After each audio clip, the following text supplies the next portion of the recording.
We don't know how you do it, but you guys bullied us into another review. Here's what we think of the OnePlus Buds Pro 3. Unfortunately, at around $150, it still has that one big issue as its predecessors. Namaste with DHRME. Don't hush and rush me for earbuds. We're gonna have to start with the noise cancelling because there are high expectations for the third version of the Pro model. And the way we rate ANC and transparency is on this scale. And we really wanted it to be at least tier A. But unfortunately, it's worse than the Google Pixel Buds Pro 2 that we recently reviewed in that it lets in a bit more of the low end like engine noise as well as the mids like voices.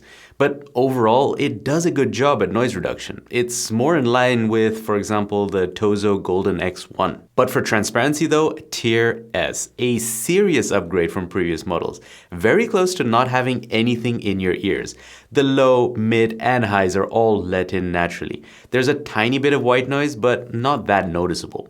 And you can toggle between the two modes with a squeeze and hold on the stems. You can change what the gesture cycles between in the app, so either from noise cancelling, transparency, or off. In the app, you get a few modes you can select for noise cancelling: high, medium, and low, or auto, which will switch between those three modes depending on ambient noise. We prefer to keep it on high. And that's it. There's no specific wind noise reduction mode, but it did quite okay in the wind in transparency mode. But for the best result, you'll need to put them in noise cancelling along with all the risks that it comes with. Build quality and design. We dig the new charging case design. It's got a pebble look with a faux leather texture on both the front and back. Around the edges, it is matte plastic. You've got your USB Type-C port on the bottom and a well-hidden pairing button on the right side. There's a small LED at the bottom next to the Type-C port and one inside the case to indicate battery life and pairing status. And we also like the fact that the buds are far easier to take out of the case and return them. You can get these in two colors, Midnight Opus and Lunar Radiance. Yeah, just black and cream. The buds have a metallic look that will really depend on your taste. I'm not one for a shiny look. I'll take my buds matte or maybe translucent, thank you very much. And damn, these come with a solid IP55 dust and water resistance. The way you control these buds is very Apple-like, squeezing and stroking. Now, in terms of extra features, and we're going to talk about the Hey Melody app, which we have seen before, and a lot of companies that are from the same region kind of use this app, which I think is kind of interesting. Anyway, we know it's a weird name for an app, but it does give you a lot of options and the ability to configure those squeezes and strokes. You get a single, double, and triple squeeze on the stem. The stroke can be either for volume or track control, which is nice, and the squeeze and hold is reserved for noise control modes. In the same app, you get EQ, presets, and custom and more, but we'll get into that in the sound section. You gamers are covered with a low latency game mode. There is multi-point with the device list in the app. I guess that's one of the benefits of having a shared app. Everybody gets these features, and you can pull connect from a previously paired device. So if you've paired to a device, you can just select it in the Bluetooth menu. You don't have to put the buds into pairing mode. You can also do an earbud fit test, beep the buds in case you can't find them, and also update the firmware.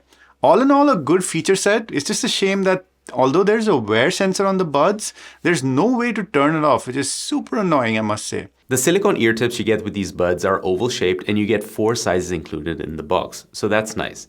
But we don't know what it is, but we've never used OnePlus Buds for very long. And that's because they just do not want to stay in our ears. The fit is horrendous. They're super comfortable, don't get me wrong, and for a desk job, these will do it. But the moment I want to go cycling or running with these in, forget about it. I'm not sure if it's the shape of the tips, or the material that OnePlus uses, or the bulky bud, but damn, a serious turnoff. Now, in terms of fit, I want to be very clear. I've had this issue since the first OnePlus Buds I tested. It was the OnePlus Buds Pro, the first generation. Continued with OnePlus Buds Pro 2. It continued with the OnePlus Buds 3, not the Pro. And it continues with this generation of buds as well. So either we are doing something wrong, which I'm going to find difficult to accept, but any of you guys face this as well? Well, how about we face these microphones and my popsicles, icicles, and test. All right, this is a mic test on the OnePlus Buds Pro 3. Pop, pop, popsicle, ice, ice, icicle, test, test, testing, 1, 2, 3. Pop, pop, popsicle, ice, ice, icicle, Testing. 1, 2, 3. What do you guys think? Are you able to hear what I'm saying? I'm just talking at the normal volume that I would normally talk at. Only thing is there are cars in the background. Alright, this is a windy mic test on the OnePlus Buds Pro 3. Pop, pop, popsicle, ice, icicle. Testing. 1, 2, 3. Pop, pop, popsicle, ice, icicle. Testing. 1, 2, 3. What a respectable pair of buds for calls. They held their own in both noisy and windy conditions. Of course, when the wind picked up beyond 3 meters per second and I started talking softly, it was hard to hear me. Apart from that and a slight bit of processing to the voice, these buds are definitely usable for calls in different ambient situations. The Fuckman only gets answer, hang up, and volume controls. There's no muting the mic straight from the buds, but you can change the ANC mode though. So there's no wireless charging. Unbelievable for a flagship Pro model, and that too the third version. Now the battery life is advertised at 5 hours with ANC off and on the LHDC codec. We tested that and got 8 hours with ANC off on the LHDC version 5 codec. Nice one, OnePlus. Under-promise and over-deliver. Just the way we like it. And just to note, the numbers advertised are definitely higher if you use the AAC codec. Guys, when it comes to sound, I feel like we've talked about OnePlus Buds so much in the past, and it's clear that these are kind of the category leader for sound in this price range for sure. The biggest knock I have on these buds is that they have only LHDC as the high-res codec, so you don't get LDAC or aptX, which are usually the codecs you find on the Googles and the Samsungs of this world. So if you want a high-res codec, you're probably gonna need a Xiaomi phone or one of the Chinese phone manufacturers. But other than that, even on AAC, these sound pretty damn good. And the app is very impressive to me because the Hey Melody app, as I said before, it lifts. I think these companies are kind of sharing this app, and a lot of the tech, especially the golden sound, I find super interesting. This is the tech that scans your ear canal to make a custom sound profile for you. And we have seen this, right, in the past from all kinds of companies. But I think Oppo and OnePlus, their app or their golden sound is one of the best on the market. For me, it is second to the Denon Pearl Pro, and that is like really top tier, but this is just as good as anything else.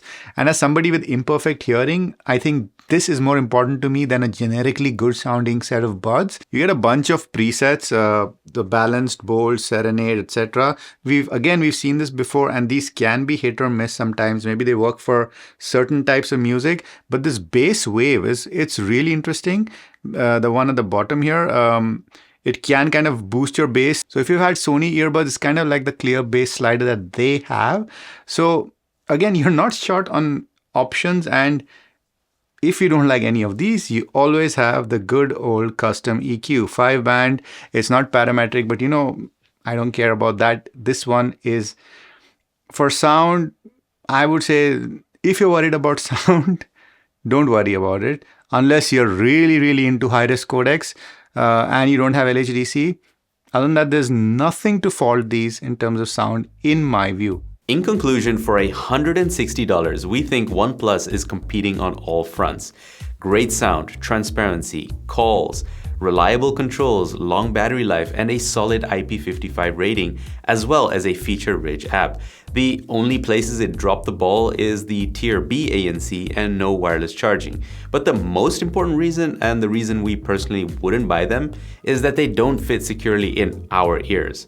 Although we may not look it, we do like to move a bit from time to time. If we were stuck at a desk like this, sure, these buds will do just fine, but we just can't take the risk of going out cycling and running and have them fall out of our ears. OnePlus changed up the case design, now they've got to change up the design of the buds. And then we might have a serious winner on our hands. So we're trying to do our best with honest reviews here on this channel, and that sometimes means that companies choose not to send us products.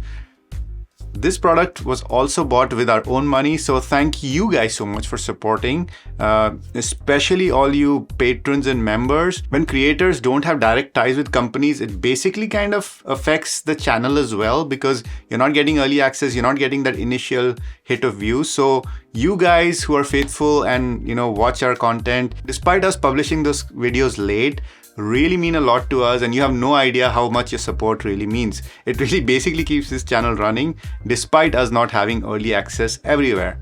Anyway, thank you to our members, our patrons, and special thanks to our Fuckman tier members and patrons, Paula and Gamma Panda. You've been living life plus sized, and we've been DHRME. Doi.